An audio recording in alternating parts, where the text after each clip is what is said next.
true. Nervous.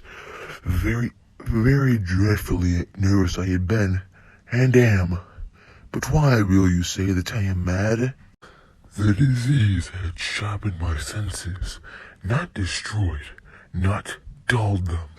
Above all was the sense of hearing acute. I heard all things in the heaven and in the earth. I heard many things in hell. How then? Am I mad? Hearken and observe how healthily, how calmly I can tell you the whole story. It is impossible to say how first the idea entered my brain, but once conceived, it haunted me day and night. Object, there was none. Passion, there was none. I loved the old man. He had never wronged me. He had never given me insults. For his gold I had no desire. I think it was his eye. Yes, it was this. One of his eyes resembled that of a vulture. A pale blue eye with a film over it. Whenever it fell upon me, my blood ran cold. And so by degrees, very gradually, I made up my mind to take the life of the old man, and thus rid myself of the eye forever. Now this is the point. You fancy me mad. Madmen know nothing. But you should have seen me. You should have seen how wisely I proceeded, with what caution, with what foresight, with what dissimulation I went to work. I was never kinder to the old man than during the whole week before I killed him. And every night, just at midnight, I turned the latch of his door and opened it, oh so gently.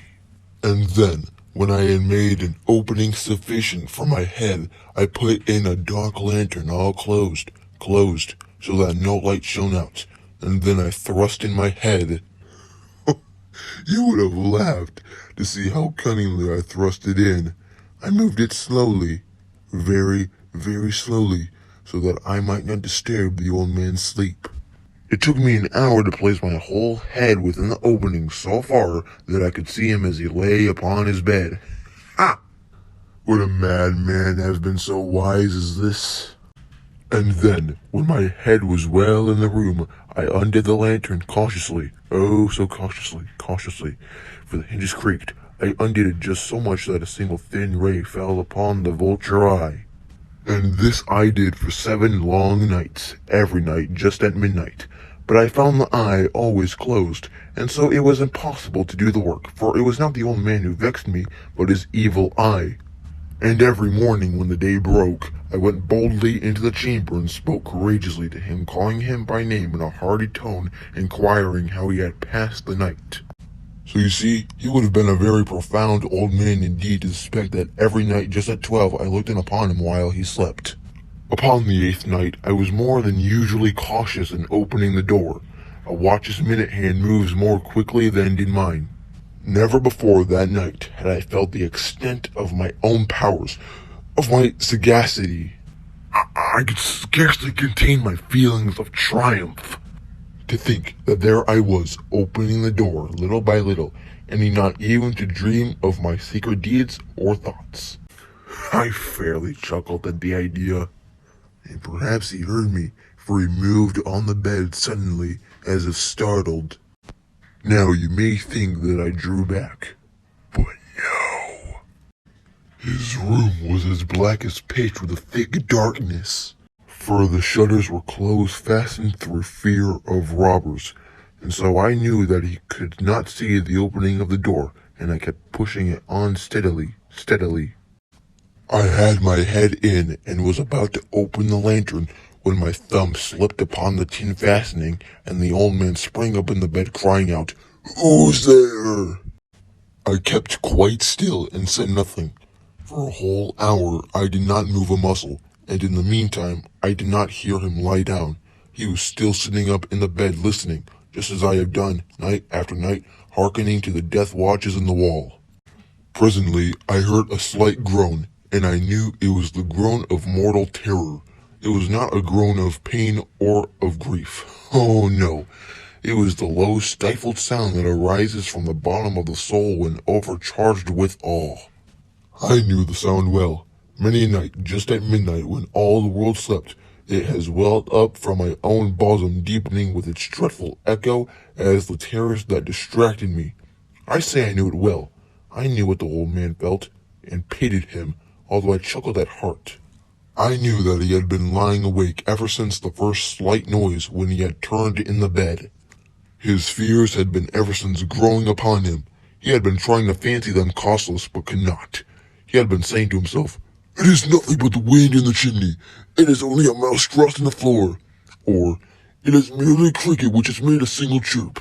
Yes, he had been trying to comfort himself with these suppositions. But he had found all in vain, because death in approaching him had stalked with his black shadow before him and enveloped the victim, and it was the mournful influence of the unperceived shadow that caused him to feel, although he neither saw nor heard, to feel the presence of my head within the room. When I had waited a long time very patiently without hearing him lie down, I resolved to open a very, very little crevice in the lantern. So I opened it. You cannot imagine how stealthily, until at length a single dim ray, like the thread of the spider, shot from out the crevice and fell upon the vulture eye. It was open, wide open, and I grew furious as I gazed upon it.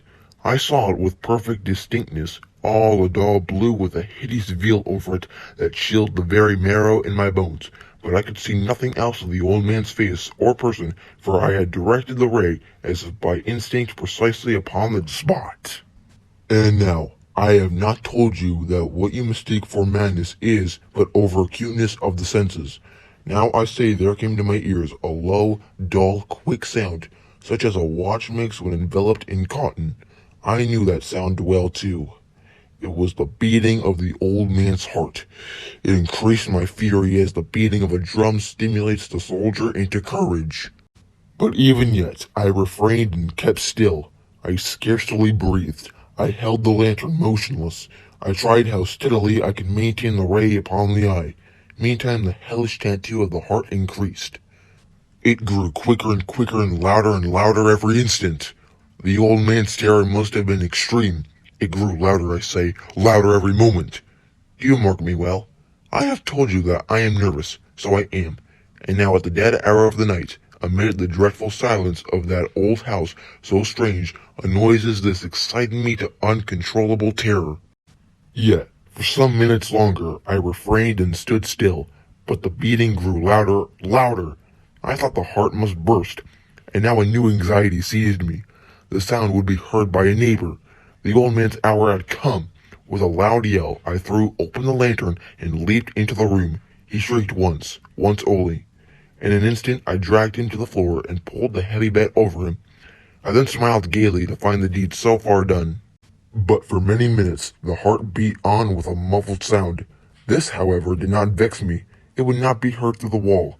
At length it ceased. The old man was dead. I removed the bed and examined the corpse. Yes, he was stone dead. I placed my hand upon the heart and held it there for many minutes. There was no pulsation. He was stone dead. His eye would trouble me no more. If still you think me mad, you will think so no longer when I describe the wise precautions I took for the concealment of the body. The night waned, and I worked hastily but in silence. First of all, I dismembered the corpse. I cut off the head and the arms and the legs. I then took up 3 planks from the flooring of the chamber and deposited all between the scantlings. I then replaced the boards so cleverly, so cunningly, that no human eye, not even his, could have detected anything wrong. There was nothing to wash out, no stain of any kind, no blood spot whatever. I had been too wary for that. A tub had caught all. When I had made an end of these labors, it was 4 o'clock, still dark as midnight. As the bell sounded the hour, there came a knocking at the street door. I went down to open it with a light heart, for what had I now to fear? There entered 3 men, who introduced themselves with perfect suavity as officers of the police.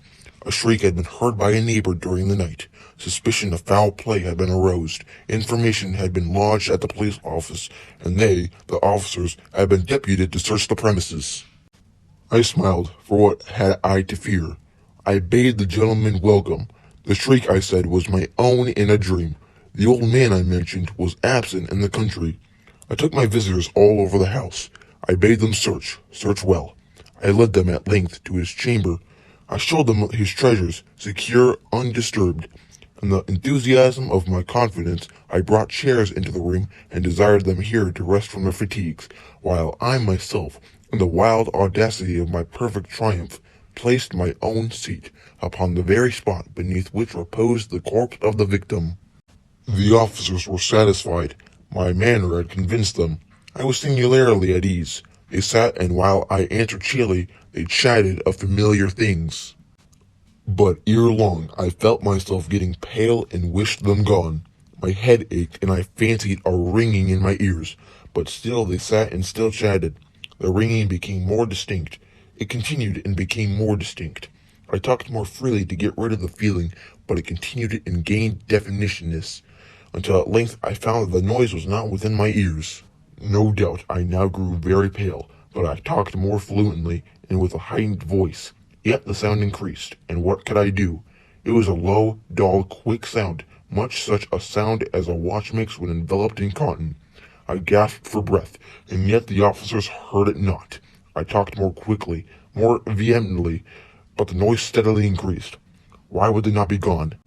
I paced the floor to and fro with heavy strides, as if excited to fury by the observation of the men, but the noise steadily increased. Oh God, what could I do? I foamed, I raved, I swore. I swung the chair upon which I had been sitting and grated it upon the boards, but the noise arose over all and continually increased. It grew louder, louder, louder, and still the men chatted pleasantly and smiled. Was it possible they heard not? No, they heard, they suspected, they knew. They were making a mockery of my horror. This I thought, and this I think. But anything was better than this agony. Anything was more tolerable than this derision. I could bear those hypocritical smiles no longer. I felt that I must scream or die. And now again, hark! Louder, louder, louder! Villains! I shrieked. Dissemble no more. I admit the deed. Tear up the planks. Here! It is the beating of his hideous heart.